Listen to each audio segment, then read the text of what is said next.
Verbs. My name is Alicia, and in this lesson, we're going to talk about the verb give. Let's get started.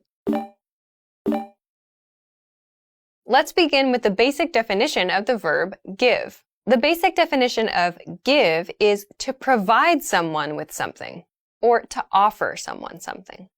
Some examples. My boss gave me a raise. Please give her this letter.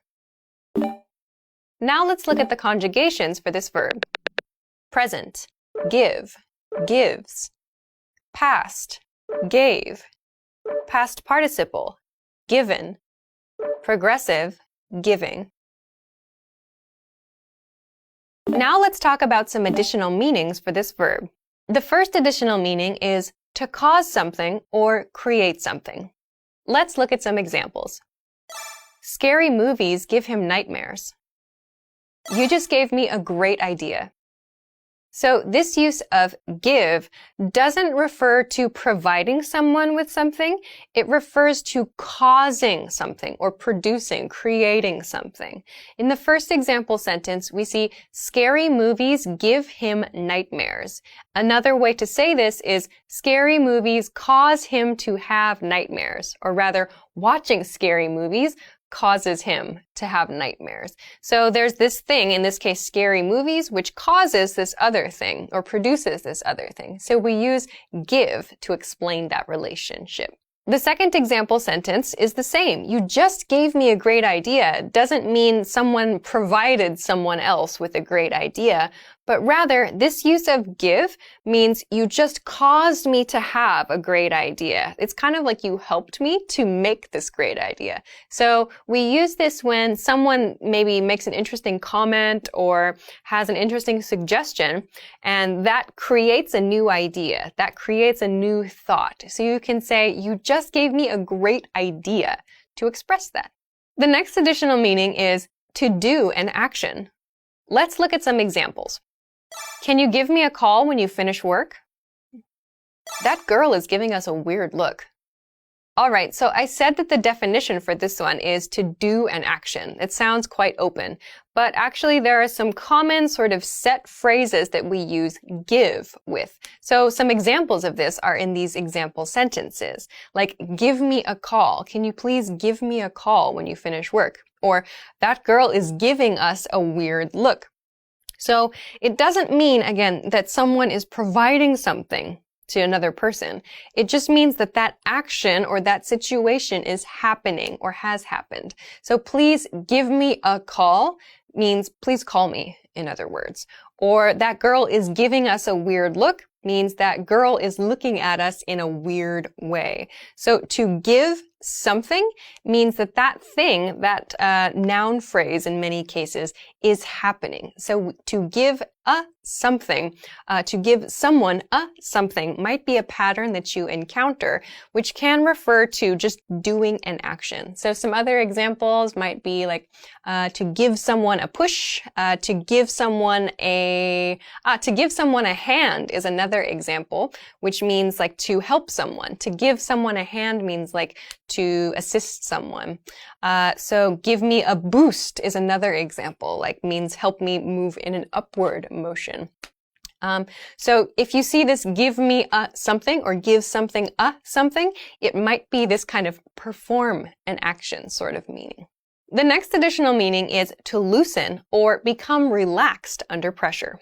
Some examples. Be careful, the wall looks like it's going to give. The bridge gave under the weight of all the cars. So this use of give is related to pressure and related to like stretching or breaking or loosening or relaxing in some way. The first example sentence is about a wall. The wall looks like it's going to give. So imagine a situation where you're leaning against a wall, maybe on a construction site or in an old building, for example. If you're leaning against a wall, an old wall, and someone says the wall looks like it's going to give, it's like the wall appears to be about to break. So this, if the wall is perfect in this situation and a person puts pressure on the wall breaks, we use this give to talk about this happening. So the wall gave. The wall looks like it's about to give, so that means it's going to give. That's how we would express this sort of thing. We could use break. We could say the wall looks like it's going to break or maybe fall, but give is another way to express that. The second example sentence shows us a similar situation. This time it's with a bridge, and we see the past tense use of this verb. So in this case, the bridge gave under the weight of the cars means the bridge broke, or the bridge maybe was damaged because there were so many cars. So here, the bridge gave is in past tense, which refers to the bridge kind of like losing its structure because of the weight of cars. So if you see the word give paired with something like construction, building, infrastructure related, it might be related to this meaning. We don't only use it, We don't use it only with construction or buildings, however. We can use it for fabrics as well. So like a shirt, for example, or something that stretches easily. So we can use give to talk about that kind of relaxing or like stretching of materials. So keep an eye out for this when you're reading. Okay, let's move along now to some variations with this verb.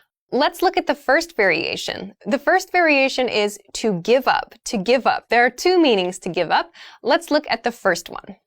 To give up means to stop trying. Some examples. Give up. She's never going to go on a date with you. We gave up trying to plan a summer party. So both of these examples show situations where someone should or maybe will stop trying to do something. So in the first example sentence, give up, she's never going to go on a date with you means stop trying. So stop trying to convince this girl to go on a date with you. Give up. The second example sentence, we gave up trying to plan a summer party means we stopped trying to plan this thing. We stopped trying to make it happen. Okay, now let's look at the second meaning of give up. The second meaning of give up is to stop using something, to stop using something. Some examples. I'm trying to give up cigarettes. She gave up sugar last year. So to give up here means to stop using something. We use this for bad habits often, or maybe unhealthy things. The first example sentence, I'm trying to give up cigarettes, means I'm trying to stop smoking cigarettes. The second example sentence, she gave up sugar last year, means she stopped using sugar or she stopped eating sugar last year. So when you see give up before like something unhealthy or maybe a bad habit, it probably means that that person is trying to stop using that thing. If you see it used as a command, as in the first definition, it probably means that that person should stop trying to do something. So these are the two meanings of give up: to stop trying to do something and to stop using something. The next variation is to give up on somebody or something. This means to stop making an effort, to expect that something will not have a good result. Some examples. I'm giving up on my business idea. Don't give up on your studies. So to give up on something means to stop making an effort for something, and it's because you expect the result is not going to be a good result. So please be careful. To give up on something is different from to give up something. So we talked about to give up in the first variation. This to give up on something means that you have kind of a negative expectation and you're going to stop trying to do something. In the first example sentence, I'm giving up on my business idea. It means I'm going to stop working on this idea because I don't think it's going to end well. I don't think it's going to be a positive thing. It's not going to be good. I don't expect a good result. I'm going to give up on my business idea. The second example sentence was, don't give up on your studies. Don't give up on your studies means don't stop trying to study. So in other words, keep trying to make an effort for something because it will be good in the future. Don't give up on your studies is how we can communicate that. So we can use don't before this expression to kind of give words of encouragement to something. Don't give up on this thing means continue working on this thing. So perhaps that's something many of you can think about. Don't give up on your studies. In other words, please continue your studies. The next variation is to give in. This means to finally agree to something after a long time. Some examples. He gave in and bought his kids a dog. I'll keep asking him out until he gives in. So to give in to something means to finally agree to do something, usually after a long period of being requested or a long period of being asked for something.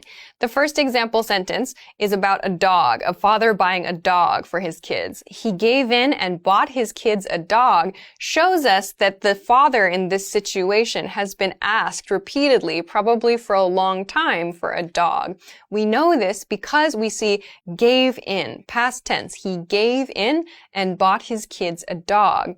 So when we use give in or gave in, as in past tense here, it shows us that there has been a history of requests prior to the action. So if you want to show that someone finally did something, you can use give in to express that. The second example sentence is a present tense statement, though. I'll keep asking him out until he gives in. That means I'm going to continue asking this person out on a date until he finally agrees to go on a date with me, until he finally gives in. So we're looking for that agreement there. So when you want to really emphasize a lot of requests and that you finally convince someone to do something, you can use give in to express that. All right, so I hope that you found a new way of using give with this lesson. Of course, there are lots of other ways to use give, so please check out a dictionary for some more information. If you have questions or comments or want to practice making an example sentence with this verb, please feel free to do so in the comment section of this video. Also, if you liked the video, please don't forget to give it a thumbs up, subscribe to our channel if you have not already, and check us out at EnglishClass101.com for some other things that can help you with your English studies. Thanks very much for watching this episode of Know Your